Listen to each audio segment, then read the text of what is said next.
যদি বলেন যে আপনি চাকরির বাজারে আপনি 35 দাবি করবেন আর ভোটার হওয়ার সময় 17 দাবি করবেন, একটা হতে পারে না। আপনি তখন বলবেন যে আমি তখন বাচ্চা মানুষ, আমার বয়স বাড়ায় দেন চাকরি পাওয়ার জন্য। আর আপনি হচ্ছে ভোট দেওয়ার জন্য করবেন যে আমি ম্যাচিউর হয়ে গেছি, আমাকে ভোট দেওয়ার জন্য আপনি সুযোগ দেন। একসাথে হয় না দুটো। আপনি কম করলেও সময় লাগবে, বেশি করলেও সময় লাগবে। আর 18 বছর বয়সে যদি থাকে তাহলে মোটামুটি যে ভোটার তালিকা আছে সেই ভোটার তালিকা আপডেটেড করে ভোট হতে পারবে। সে কারণে যে কোনো একটা পক্ষ তারা হয়তো এটা কমানো বা বাড়ানোর চিন্তা করতে পারে। আমার মনে হয় না যে বয়স কমানো বাড়ানোর কোনো অবকাশ আমাদের দেশে আছে। 18 এটাই যথেষ্ট একটা সহি বয়স আর কি। কারণ পৃথিবীর প্রায় বেশিরভাগ দেশই 260টা দেশ যেখানে 18 বছর বয়স ভোটার হওয়ার বয়স, সেখানে এই অল্প কয়েকটা 7টা 6টা এরকম দেশের 30টা দেশের ভেতরে আপনি গুগল সার্চ করলে আপনিও পেয়ে যাবেন 236টা দেশের যে বয়সে দেয়া আছে ভোটার হওয়ার বয়স, তার ভেতরে আপনার হচ্ছে 260টা দেশই হচ্ছে 217 ভিতরে 207 মানে অলমোস্ট সবাই তারা হচ্ছে 18 বছর বয়স। এবং প্রায় পৃথিবীর প্রায় সব দেশই 18 বছর বয়স। আমি যেটা বললাম যে 17 হচ্ছে পূর্ব তিমুর, ইন্দোনেশিয়া, এর মধ্যে গ্রিস আছে, তারপরে সুদান, সাউথ সুদান, এরা হচ্ছে 17। 16 আছে হচ্ছে ব্রাজিলে 16, কিউবাতে 16, তারপরে নর্থ কোরিয়াতে বোধহয় 16, এরকম কয়েকটা দেশে 16 আছে। তা আমার মনে হয় না যে এটা কমানো বাড়ানোর কোনো ব্যাপার। আর আপনি যদি কমাতেই চান, আপনি 12 করলেই বা ক্ষতি কি, যে প্রাইমারি পাস করলেই ভোটার হবে, তা তো অসুবিধা কি। এটা কোনো মানে ভালো লক্ষণ না আর কি।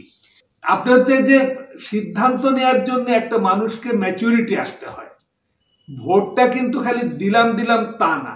আমার তো বরঞ্চ মনে হয় যে আপনি যে ভোটার হওয়ার জন্য যদি আপনি বলেন যে গ্রাজুয়েট হওয়ার যে বয়স, সেই বয়সে ভোটার হবে, এবং আপনার মিনিমাম গ্রাজুয়েট হতে গেলে 20 লাগে। আপনি হচ্ছে 20 বছর বয়সে আপনি একটা লোক গ্রাজুয়েট হয়, আপনি যদি বলেন যে আপনি চাকরির বাজারে আপনি 35 দাবি করবেন আর ভোটার হওয়ার সময় 17 দাবি করবেন, একটা হতে পারে না। আপনি তখন বলবেন যে আমি তখন বাচ্চা মানুষ, আমার বয়স বাড়ায় দেন চাকরি পাওয়ার জন্য। আর আপনি হচ্ছে ভোট দেওয়ার জন্য করবেন যে আমি ম্যাচিউর হয়ে গেছি, আমাকে ভোট দেওয়ার জন্য আপনি সুযোগ দেন। একসাথে হয় না দুটো। আপনি যখনই আপনি ভোটারের বয়স করবেন তখন হবে কি, সাথে সাথে অনেক কিছু আসবে। আপনি যতই কমাবেন, 17 করেন, 16 করেন, 12 করেন, আপনি বিয়ের বয়স কমবে। আপনি যে আজকে 17 করবেন, আপনি হচ্ছে ভোটারের বয়স কমাবেন, তখনই দাবি উঠবে যে আমাদের এখন পুরুষদের বিয়ের বয়স 21, মেয়েদের বিয়ের বয়স 18।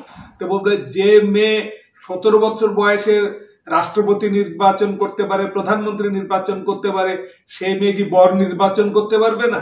সেই ছেলে কি বউ নির্বাচন করতে পারবে না? তো তখন দেখা যাবে যে আপনার বিয়ের বয়স কমানোর দাবি উঠবে।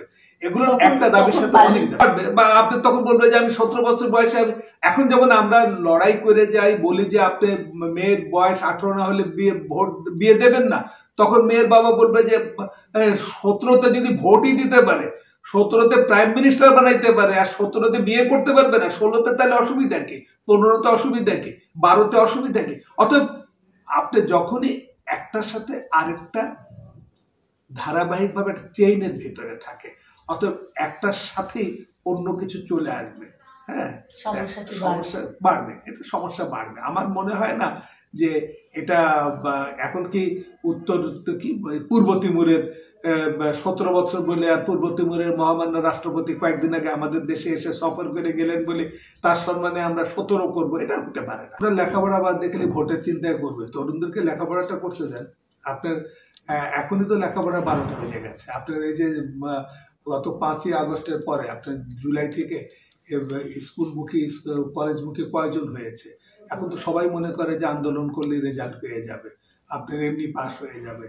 যাদের সামনে পরীক্ষা তারাও মনে করে যে তারাও একদিন শাহবাগে যাবে অথবা সচিবালয়ে যাবে, গেলে পারে সিলেবাস কমে যাবে, পরীক্ষা শর্ট হয়ে যাবে, ইত্যাদি ইত্যাদি। যার ফলে হচ্ছে যে তরুণরা অবশ্যই তারা স্যালুট পাওয়ার মতন, তারা গত আন্দোলন তারা সফল করেছে, কারণ তারা আন্দোলন না করলে পারে স্বৈরাচার দূর হতো না।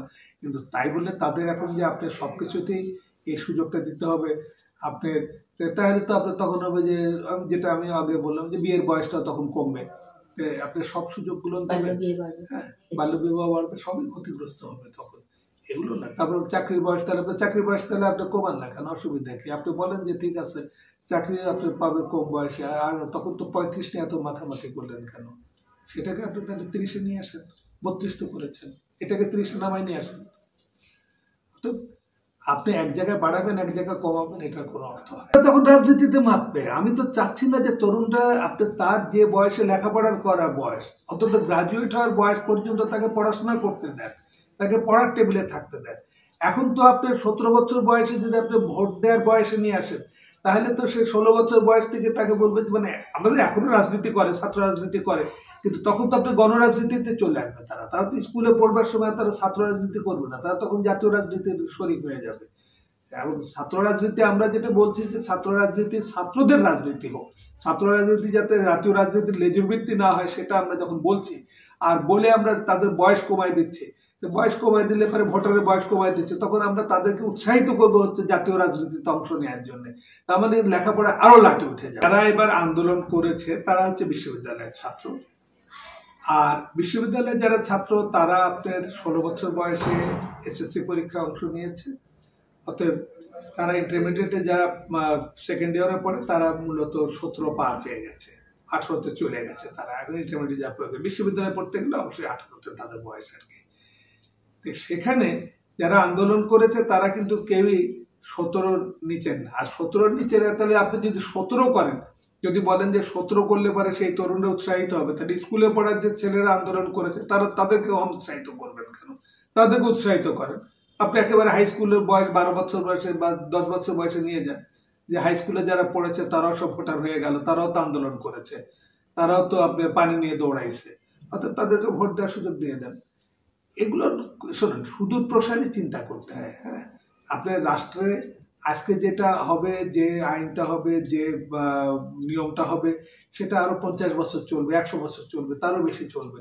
তো যার ফলে আপনি যদি আজকে 17 করেন, আমাদের যেটা হবে কি যে 73 সালে আমরা স্বাধীনতার পরে আমরা এটাকে 3 বছর কমালাম। এখন যদি বলি দ্বিতীয় স্বাধীনতার পরে 1 বছর কমবে, আল্লাহ মাফ করুক, এরপরে আবার একটা কোনো যদি আন্দোলন বিপ্লব হয়, তারপর আরো 1 বছর 2 বছর করে কমবে।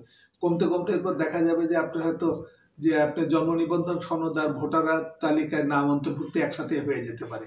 এই জিনিসগুলো থেকে আমাদের বোধহয় একটু বিরত থাকা, ম্যাচিউর সিদ্ধান্ত হবে। তো তখন দেখা যাবে যে আপনার যে যারা ইম্যাচিউর, যারা মানসিকভাবে বয়সের দিকে, তারা ইম্যাচিউররা যে সিদ্ধান্ত নেবে, কারণ গণতন্ত্র এমন একটা জিনিস, যে ভোটাধিকার এমন একটা জিনিস যে আপনি ওই আপনার একজন হয়তো ঢাকা বিশ্ববিদ্যালয়ের শিক্ষকরা কয়েকজন মিলে যতই ভোট দিক না কেন একজনের পক্ষে, সেখানে ছাত্ররা যদি তার বিপক্ষে যদি দুর্বল কাউকে ভোট দেন তাহলে তিনিই জিতে যাবেন।